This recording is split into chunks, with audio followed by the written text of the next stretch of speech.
السلام علیکم دوستانو. په شپږیزه کرکټ لیګ کې نن د بند امیر شمارانو لخوا ډېره شرموونکې لوبه ترسره شول.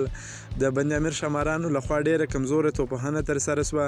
د هغوی لخوا ټاکل شوی د 50 منډو هدف د میساینک لوبډلې په 8 اورونو کې پوره کړ. د دې ترڅنګ د بند امیر لوبډلې باندې د مینوالو ډېرې سختې نیوکې هم شوې دي.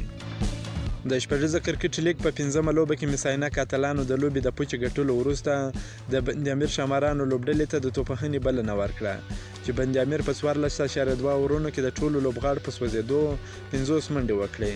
د بند امیر شمارانو د 50 منډو هدف د میساینک اتلانو لوبډلې په 8 اورونو کې د 4 لوبغاړو په سوځېدو سره پوره کړ او د 6 وکټو په ستر توپیر په لوبه کې بریا خپله کړه. خو د میساینک لخوا هم محمد شهزاد په 0 او اصغر افغان په 4 منډو وسوځېدل.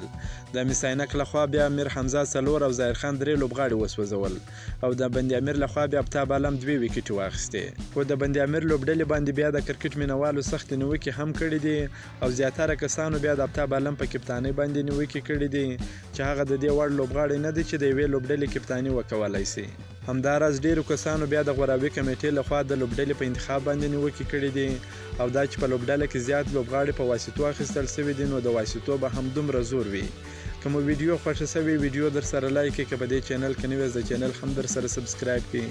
د نور تازه معلوماتو لپاره هم زموږ سره اوسئ. تر بلې ویډیو پورې د الله په امان.